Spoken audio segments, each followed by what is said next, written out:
Here's my 30-second story with Guinness. As soon as my sister and I get home for the holidays, we don't even unpack. We head straight to our pub. The bartender already knows our order, Guinness and fries. We laugh all night, catch up with old friends, and walk home with faces sore from smiling. It's one of my favorite nights of the year. That was my 30-second story with Guinness. Guinness Draft Stout. Please enjoy responsibly. Imported by Diageo Beer Company, USA, New York, New York.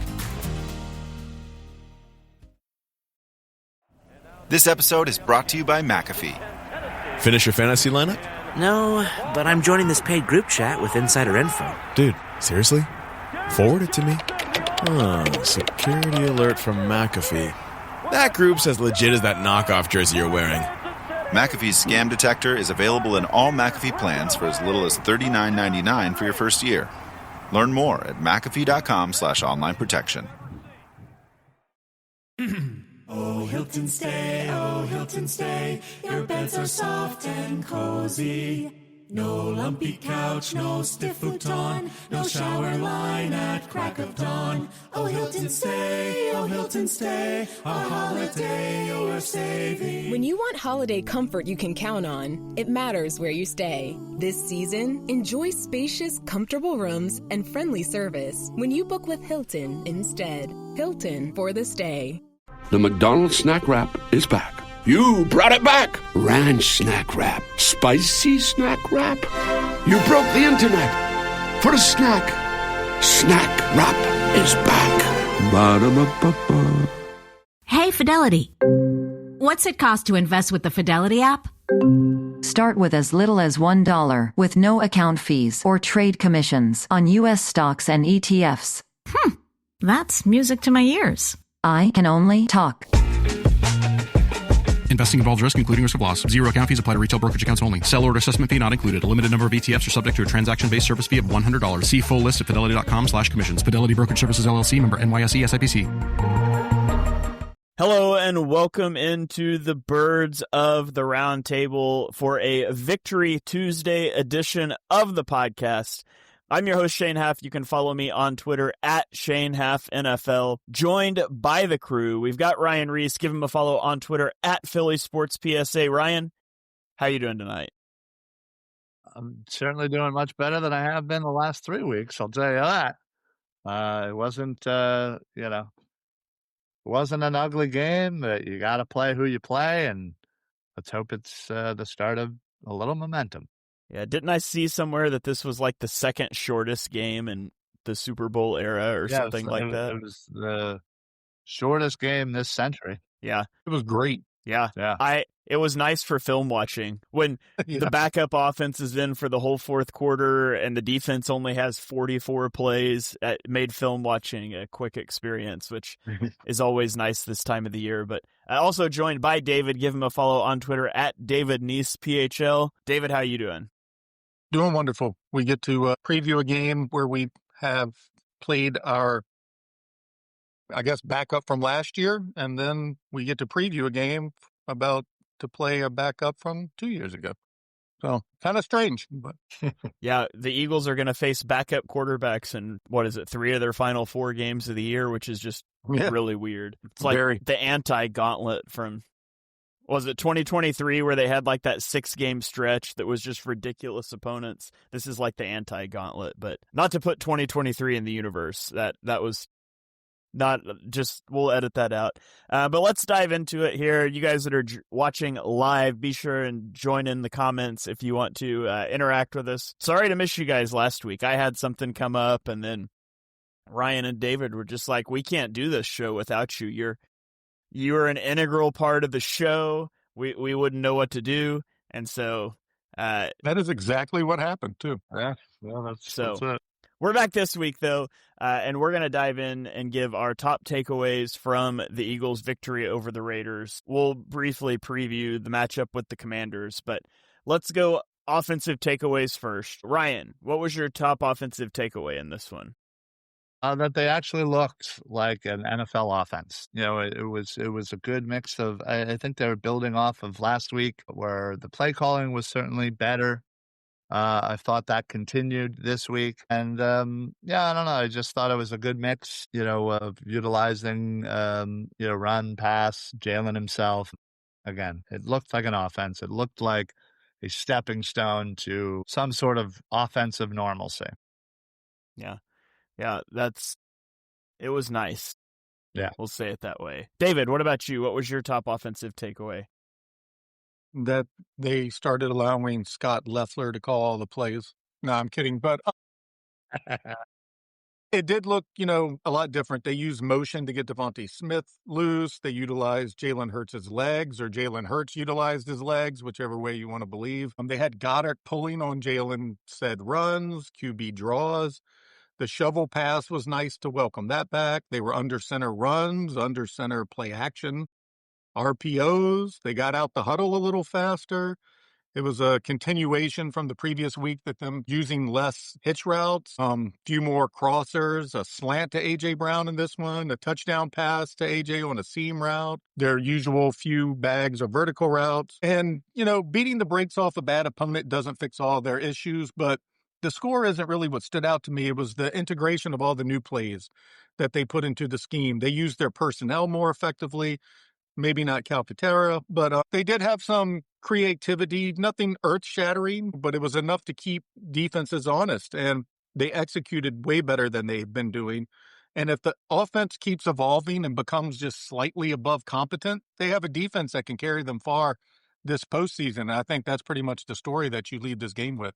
Yeah. I think they should use A.J. Brown in the slot more. I mean, he catches the touchdown out of the slot.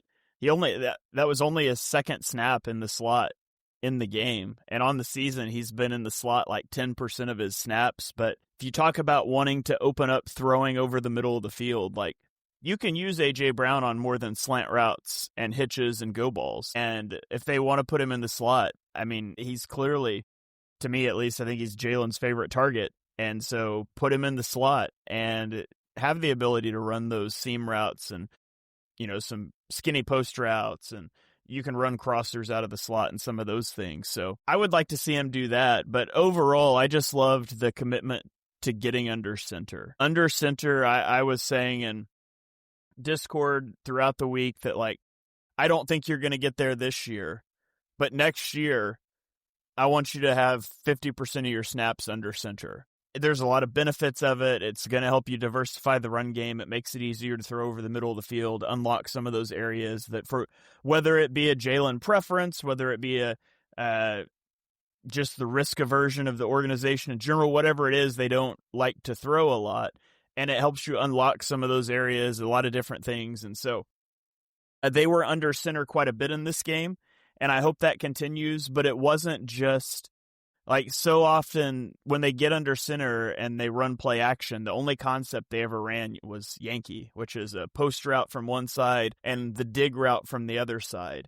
And they ran a lot of different stuff in this game. They ran a leak play to Goddard where they kind of bootleg a little bit to the right and throw it back to the left. They ran a play action flood concept. There was some good stuff from under center. And so I want to see him continue to build that out. I hope it's not a one-off, because we've seen that a lot this year. They also were in heavy personnel a lot. And I don't know that I don't necessarily like that personally, but it's something they did that I maybe hope they don't do as much. But yeah, overall, just seeing them, and the run game still didn't work early. That didn't really come till later. And honestly, I mean, they run for 183 yards, but they were still under 4 yards a carry. So I wouldn't say the run game worked particularly well, but they stuck with it, and it still opened up some things in the passing game. And so that was just my top takeaway. The concepts made a lot more sense, and I hope it's a sign of moving forward, not just a sign of beating up on a bad opponent. But we'll see. I'm not sure we'll see in the regular season. They play the Commanders, who are the number 27 defense by DVOA twice, and the Bills, who are number 22. So they don't have a good defense left to test it out against, but you could feel a lot better by the time you get to the playoffs if, in fact, they continue to operate at this level, over the next month of the season or however long they play starters. That was kind of my thoughts offensively. Let's go defensive takeaway. And David, you're at first. What's your top defensive takeaway? I mean, defensively, they just suffocated the Raiders. They couldn't do anything all day. And a lot of people have talked about the marriage on offense between the pass game and the run game. Well, that's the same on defense. The pass rush works off the defensive backs, and the DBs lock down the receivers, assisting the pass rush. And Quinyon Mitchell and Adoree Jackson have both been playing well. I mean, Adoree's been better than anyone expected. I mean, I dare say he's been excellent the last few weeks. I mean, he's really acclimated to what they're doing. He's played well. And the second takeaway for me is just Brandon Graham. That dude could play 2 more seasons if he wants to, especially if they keep him at defensive tackle. He was great. He had 2 sacks, became the oldest player in Eagles history to ever get a sack. He became the oldest player to get 2 sacks and a half since 2002 when Hall of Famer Bruce Smith did it. I mean, he is just unbelievable. And when you see him off the field, he is just the same way behind the scenes as he is on the field. He's coaching everybody up. He's a leader. He's a mentor. He's always the biggest vibe in the room. And that was something that was missing. And it took him a couple weeks before he finally got on the field and started, playing more. But the Eagles defense has taken a step in the right direction since he's been able to start contributing in that way again. And you can see the guys on the field like Jalen Phillips, who, doesn't really know him that well, but he's under his wing now. And Jahad Campbell, who hasn't got a lot of snaps here since Nakobe Dean has, come back, but he's always there listening. And it's just such an asset to have him back. I know a lot of people thought he wouldn't contribute or wouldn't be that big of a deal, but he's actually been a big reason why this defense has turned things around the past couple weeks. All right. Ryan, what about you? What's your top defensive takeaway? Yeah, I thought they handled their business as they should. I mean, they held the Raiders to 75 yards. That's like insane. I think, what was that, 1.8 yards per play. They were 3 from 12 on third down. So they were getting off the field, even though early on, there was like a penalty or two that kind of helped sustain a Raider drive or two. But all in all, I thought, this was a great game to, really showcase how good you are. Obviously, the Raiders' offense is struggling.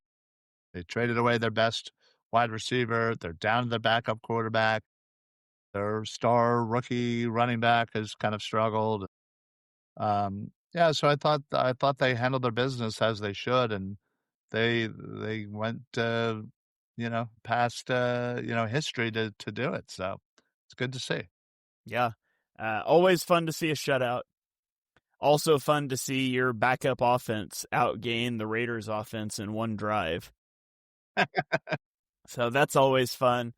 I just wanted to shout out this Quinyon Mitchell statistic, but this was his 7th game this season, allowing 10 or fewer yards in coverage, which leads all cornerbacks in the NFL. And I mean, like, I wouldn't even look at it and be like, yeah, Quinyon was awesome in this game, so much as like the Raiders were kind of so inept it was really hard to tell offensively. But there's still just not to give up, a big busted play that led to a score or anything. Like, the defense is awesome, and they're only going to get better, hopefully when Carter comes back for the playoffs. And the defense did their job keeping the Eagles afloat while the offense was going through some stuff. And we're going to find out, if the offense has figured it out and they can make a run here, because the defense is special. And like David said earlier, I think you just need the offense to be competent. And they have not been for large chunks of the season, and hopefully this is a sign that they are. This is a great comment from Brett Eclipse here. It says, the point of view from a running back having to pick up Nakobe Dean on a blitz might be the closest thing to a real horror movie on this planet. Not just on a blitz either, but to be having a screen pass come your way and Nakobe Dean be on the field in those situations. It's just kind of a heat-seeking missile. He blew up a screen in this game that was pretty good too. Yeah. Cooper DeJean blew up a screen too, where he just like split the 2 guys that were there to block him and got to the wide receiver. Just a really good game all around. Let me ask this question, because this was one he put in the chat too. Do you think the Eagles will lean off of using Hurts as a runner over the next couple games because of how likely they are to win the division now, assuming they bring it back for the playoffs? How would you approach Hurts as a runner over the rest of the regular season? Yeah, I think that's probably the smartest, way about doing that, especially considering, we were talking before the before the show of the scenarios of all of the particular potential seeds they could get based on tiebreakers and whatnot. And obviously, we'll have a better picture of that after this Commanders game. But yeah, I think it all depends on if you're playing for anything, one. And two, I think it'd be smart because utilizing Hurts with the run game, I think is the best version of this offense. So I'd be in favor of, letting it rest. Yeah. What about you, David? Yeah, going forward, probably. I don't think they're going to dial it back this week as there's just still too many things to play for. If there's a possibility they can get the 2 seeds, you're looking at a guaranteed 2 home games instead of the 1, and that's a big deal. So I do think they'll, still utilize it. Plus, it was a very small sample size that we had with the Raiders. I mean, things got out of hand so quickly. They didn't really stay in that too frequently. So I think you still want to see it a little bit. I still think Hurts needs to become a little comfortable with it. I believe all of us probably held our breath for a moment there when he did that awkward slide.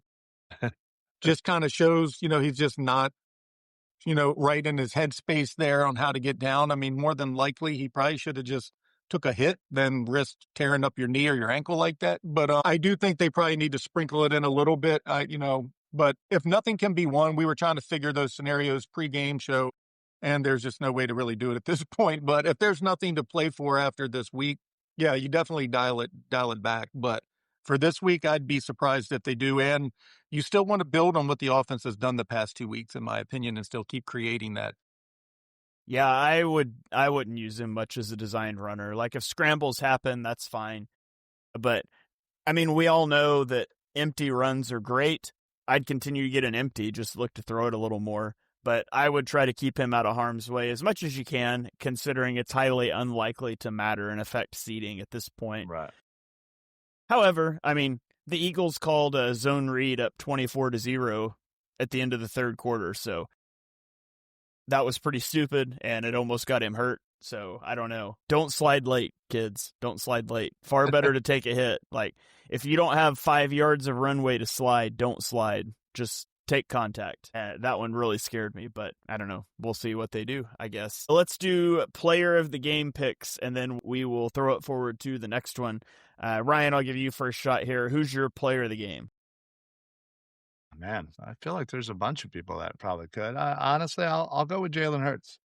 I think bouncing back off what was considered his worst game ever, and I thought he was efficient. He looked good out there. He looked like he was making good reads, and like I said, he wasn't in there the whole entire game, and wasn't necessarily perfect, but it was good to see a bounce back, and that to me is certainly more important. All right, Jalen Hurts from Ryan. David, who is your player of the game? I'll give it to Nakobe Dean. He's just been so good since he came back. Since he's come back, I think he's tied for the most tackles on the team. He had 8 in this game, 2 TFLs. He's made just such a difference in the run, and his pass rushing ability. I think we joked about it a week before that he had like 6 missed tackles, 5 of them would be sacks. But he starts wrapping you up. I mean, he's a game changer, man. And a lot of people don't think he'll be extended. I don't know. I don't know that Jahad Campbell does what Nakobe Dean does. So I don't know what they're going to do there. It's a great problem to have, but I think he's been a huge difference on the defense since he came back. And you leave me in a quandary here because Dallas Goedert caught 2 touchdown passes. Should have had a third. And you know what? If he had a third, I'd give him my player of the game, but I'm going to stick with my rule. I'm going to stick with, because it wasn't even a hard catch. I'm going to stick with my rule that if you get an interception, you get a player of the game, and I'm going to give it to Zach Bond. So Zach Bond perfectly reads and reacts to a concept that's drawn up to beat the exact coverage the Eagles were in. Eagles are in quarters.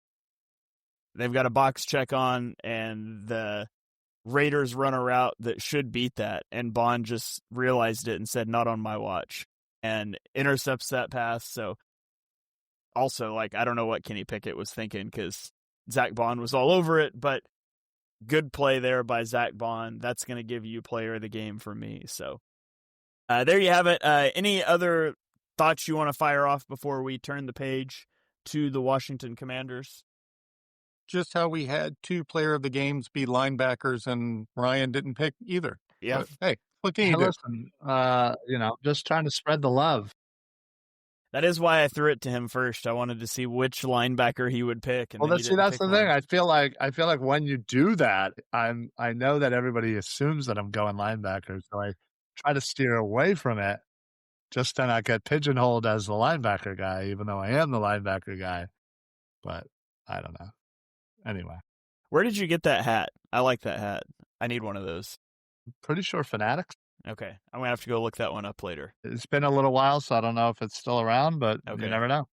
All right. I'm usually like I'm the type of idiot that will buy something immediately when I see it because I know how Eagles fans are. Yeah.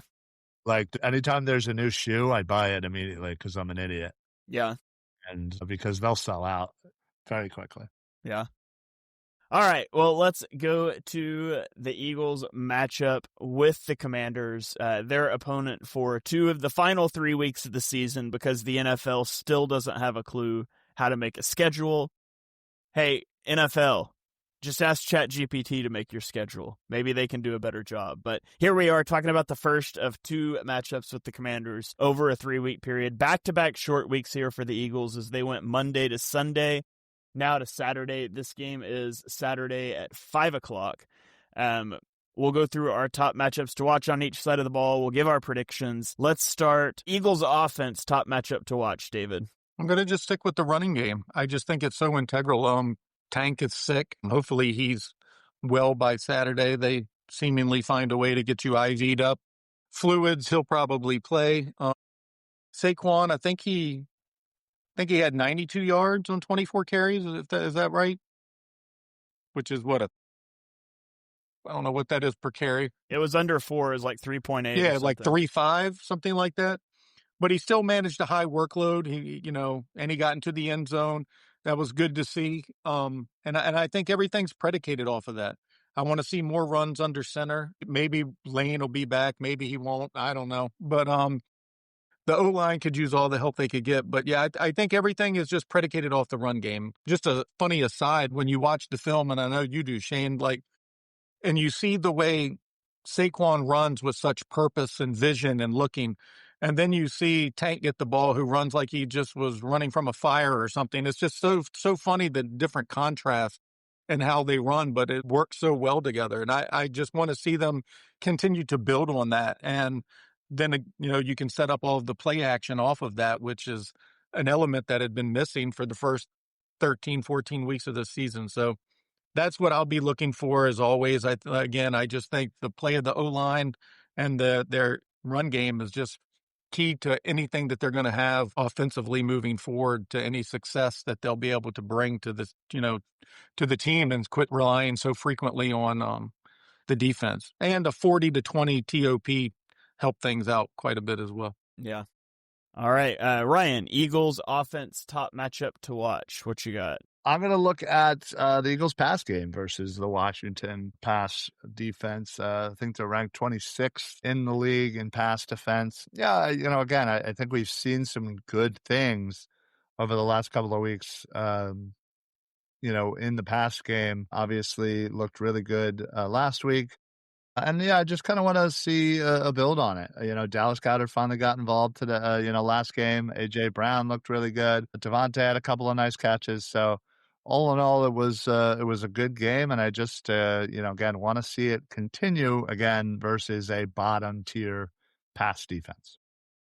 All right. Yeah, my top matchup to watch is I guess the top thing I'm watching is Frankie Luvu. He is a dirty player that has a history with the Eagles. He was, earlier this season, suspended for a game for his 3rd hip drop tackle of the season. And then that suspension was later overturned on appeal, and he was given a $100,000 fine. He hit Bo Nix in the head a couple of weeks ago. That was pretty bad.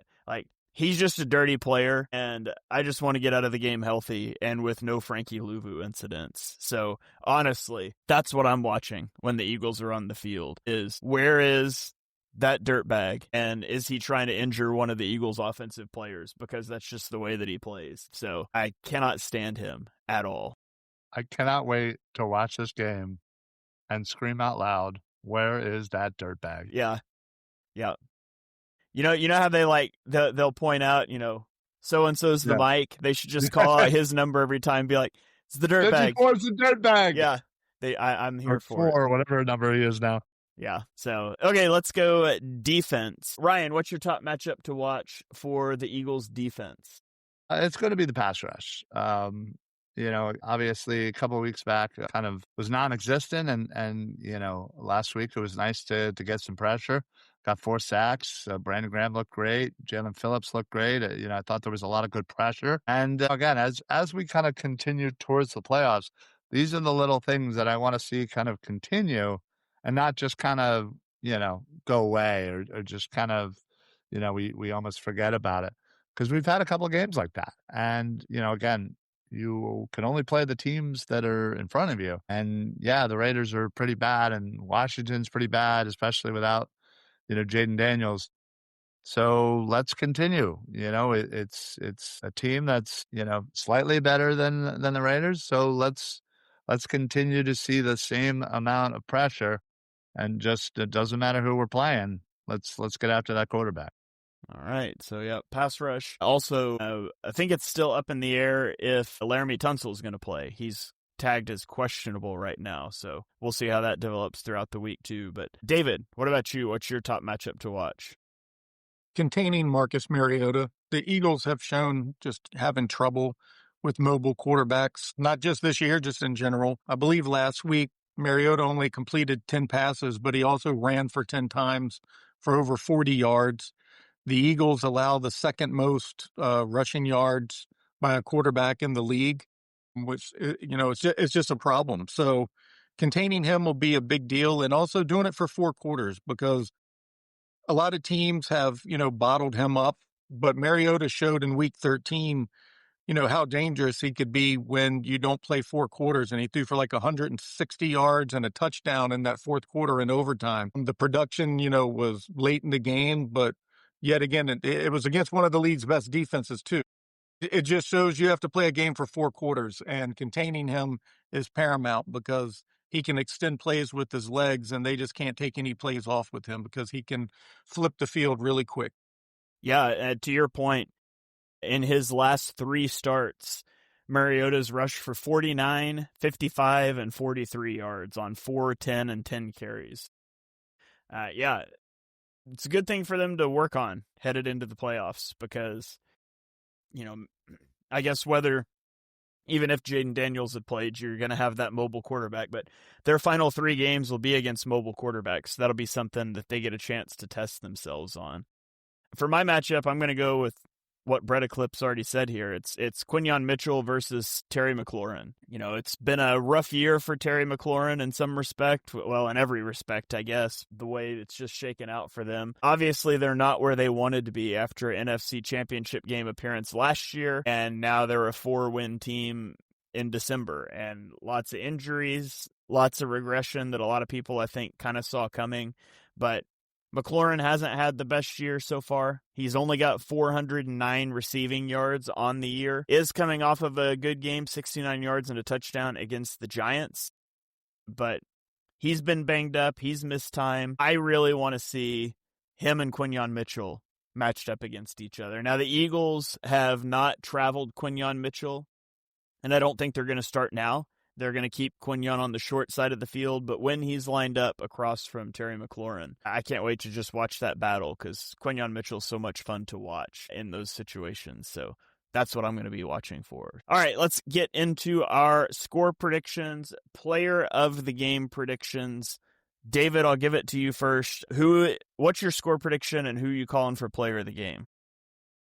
I went 26-16 Eagles. I do think that they'll dominate defensively, but as we saw against the Raiders, they will start pulling players late in games if they have a lead, and I could see Mariota, Terry McLaurin, somebody getting a touchdown late in the game after being contained for much of it. But I went 26-16 Eagles, and I'm going with Saquon, who I am just still confident is going to have another one of those 60-plus yard bursts for a touchdown, and this would be a good week to go ahead and do it early, going to the holiday season.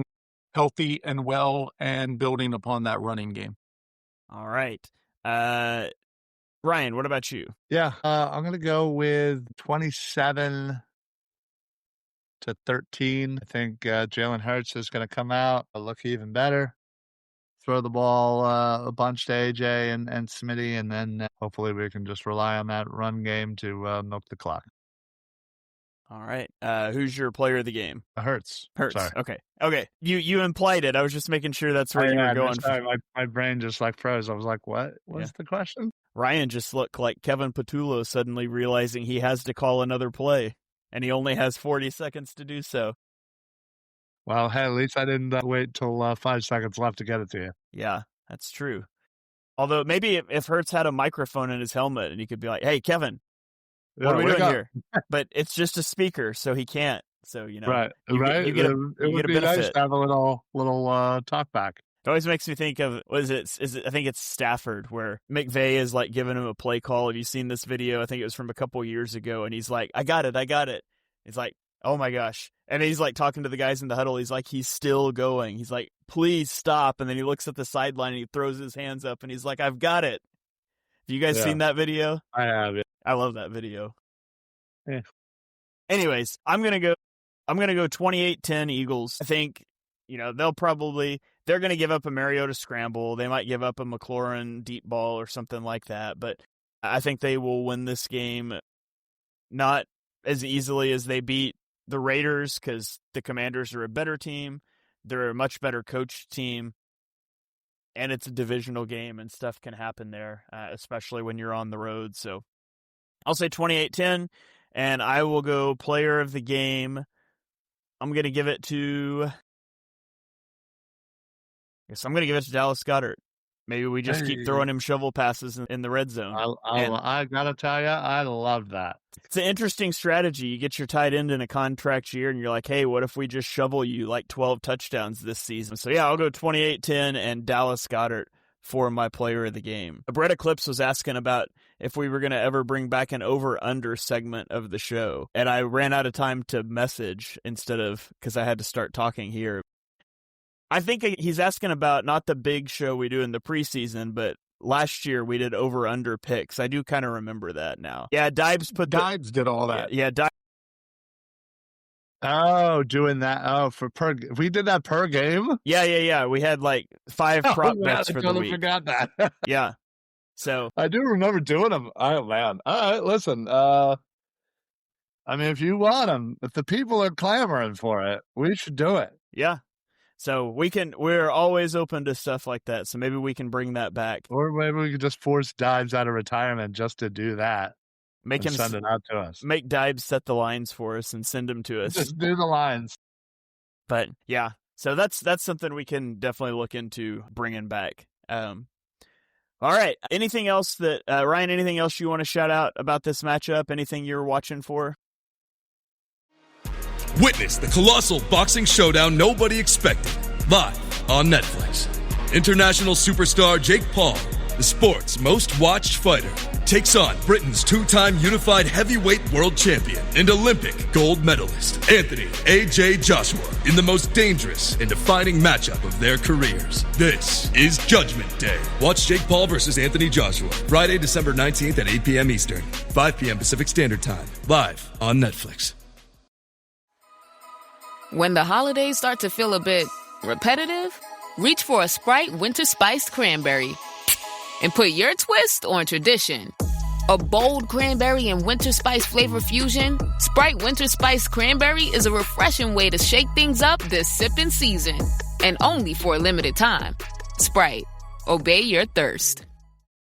The Who's Down in Who Newville were making their list, but some didn't know Walmart has the best brands for their gifts. What about toys? Do they have brands kids have been wanting all year? Yep, Barbie, Tony's, and Lego. Gifts that will make them all cheer. Do you mean they have all the brands I adore? They have Nintendo, Nespresso, Apple, and more. What about... So the Who answered questions from friends till they were blue. Each one listened and shouted, from Walmart? Who knew? Shop gifts from top brands for everyone on your list in the Walmart app. This episode is presented by State Farm. Having insurance isn't the same as having State Farm. It's like needing the protection of an offensive guard on the football field, but getting an elementary school crossing guard.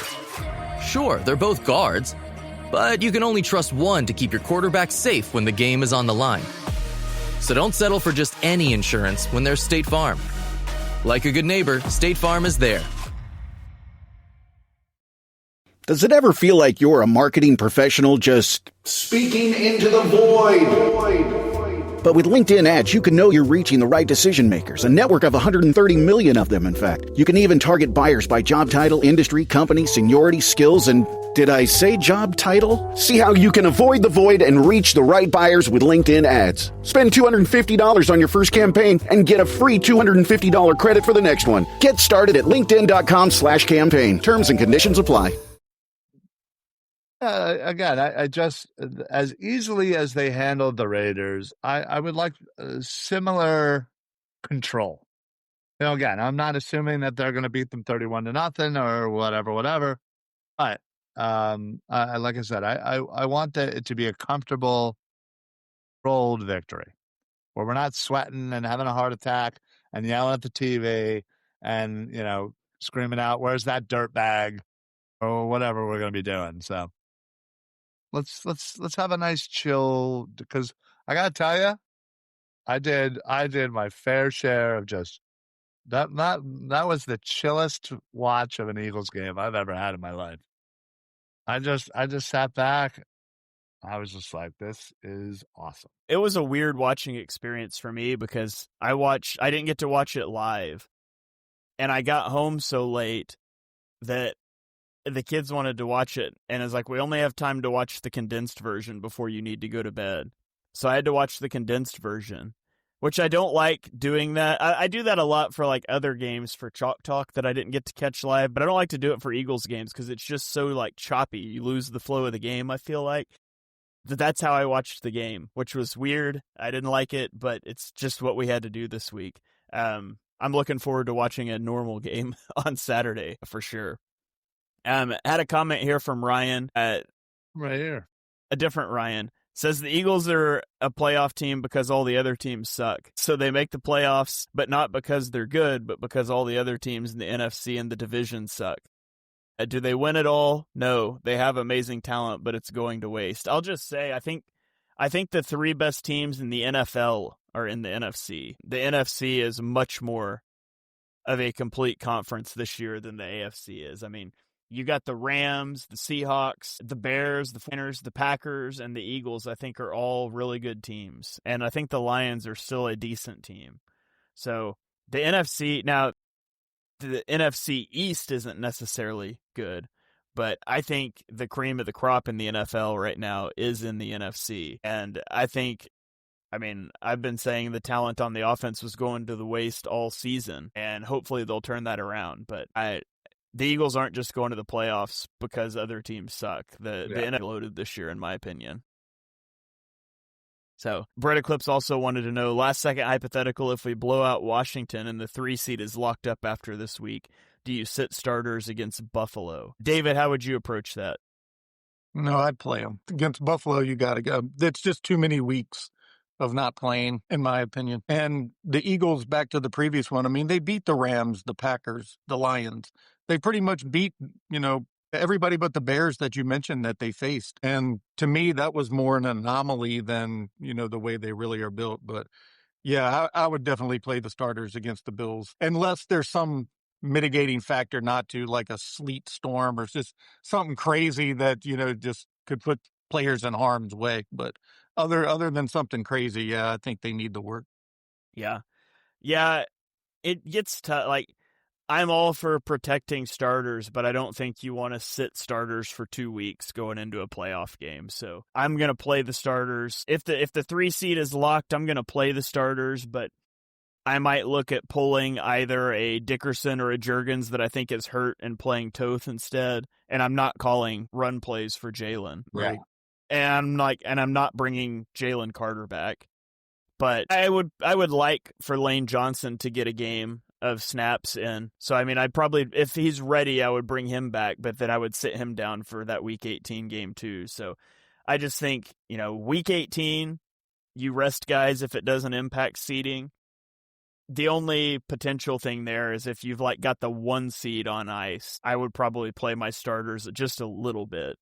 But anyway, so yeah, I would play starters. I would just approach the game a little differently if that seed is secure. But Ryan, thoughts on that?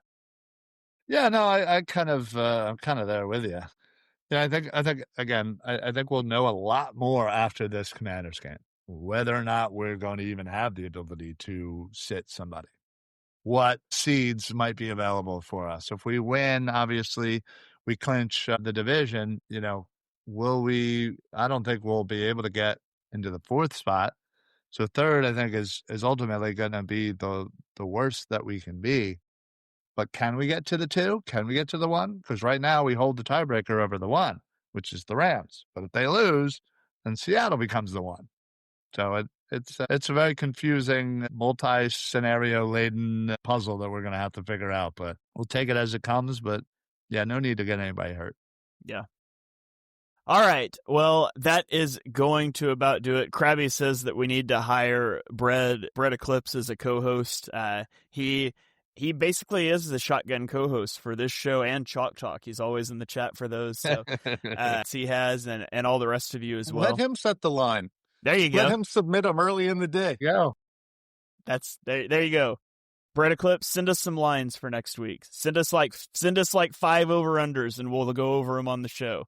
Yeah, I was going to say, how many did we used to do? Dives did way too many. Yeah, he definitely did way too many, but... He was like, let's do this short segment, and here's 28 lines. How many field goals is Jake Elliott going to miss today? That was a line a bunch of times. It was. Will Jalen Carter finally win MVP of a game after I called it every time? Man. All right. Yeah, Brett Eclipse, send us a few lines. You can hop in the Discord, hit me up on Twitter. However you want to do that. Yeah, and we'll plug them into the show. Over some old episodes, like from about a year ago, just to get a feel for how Dives did it, and then just maybe not as much. Ryan's trying to get those residuals, trying to get you to watch some old episodes. Yeah. I mean, listen. All right. Well, that is going to about do it. Before we get out of here, throw it around the horn for final thoughts and plugs. Ryan, you're up first. Tell the people where they can find you, what you got going on, all that good stuff. Yeah, you can follow me right here on X, Twitter, whatever we're calling it these days, at Philly Sports PSA. Going to be going live tomorrow for the Football Smack Talk show around 5:15ish. And yeah, we'll be talking more birds about the Raiders and the upcoming Commanders. And then as per usual, go off on a tangent and talk about something super random. But yeah, other than that, you can find me on Eagles Pinball Network. Make sure you guys are following these guys. I hope to only get residual fallout from these guys' amazing, Twitter. And maybe you'll feel sad for me and then follow me. So that's what I'm looking for. Go throw Ryan a pity follow on Twitter at Philly Sports PSA. I'll take it. David, what about you? Plugs, final thoughts? The floor is yours. Yeah, you can find everything on my X handle or at Philly Sports Network. I did have one question. If you've already watched the games, it appeared they were breaking the huddle earlier. Was that a thing? Like, do we have like a definitive? I mean, I noticed it too, just from the normal eye test. Now, of course, there's not a lot of stress when you're winning by 20 points. So Sure, that has the process probably was sped up, but it did look substantially faster from the beginning of the game, not just as it went on. It looked like it was a point of interest that that they had made throughout the day. But I didn't know if you had anything like definitive in that regard. When I haven't seen a stat and there's no play clock on the all 22, and watching the condensed version with the kids, I definitely didn't have a feel for that, because it's like, man, they're getting to the line fast because he just got tackled 2 seconds ago and they're snapping the ball again already. So yeah, I don't have a good feel for that one this week. What it felt like. I will keep an eye on it for this next week, though. I do wish you get the clock and the score and the down and distance on all 22. I wish you got the play clock, but you just that don't. would be nice. Well, listen, I'll just rewatch it from start to finish, and I will note every time when what the play clock is. You joke, but I've literally done that for games this year. Yeah, I'm not. Yeah. I'll do it. Yeah. Don't tempt me. So, unfortunately, we're in my, this is my last week of my real big busy season push at work, so I will not have time to do that. But Ryan, let us know what you find out. So, all right, David, you did your final thoughts because you already brought that did, up. David. David is done. David's done. David's done. Well, let's get out of here. Thank you guys for joining us for this episode of Birds of the Round Table. Always enjoy hanging out with you guys on Tuesday nights, especially after a win. If you are looking for something else to do tonight, Mark and I are going to be going live with Chalk Talk. He said that he'll be ready around 9, so we'll probably be live around 9:15 or 9:30. We'll see. 9:30. So just toggle on those notifications so you get it. But we'll be live later this evening discussing the rest of the NFL slate. There were some really good games this week. Johnny and I will be doing our film show tomorrow. I've already got my past game review out on Patreon, and if you're not in the Patreon and you like film stuff, come check it out at patreon.com/Eagles Film Room. Every week I put out an all-22 film review for the past game. Johnny does a film preview. We do a player spotlight. Not sure who this week's player spotlight is going to be yet. I need to go check that poll and see who won. But last week it was Jalix Hunt. So lots of stuff there. You can go grab a free 1-week trial and check out all of the backlog of content. I think you guys will like it. And other than that, thank you guys for joining. We'll catch you next week on another episode of Birds of the Round Table. Go Birds.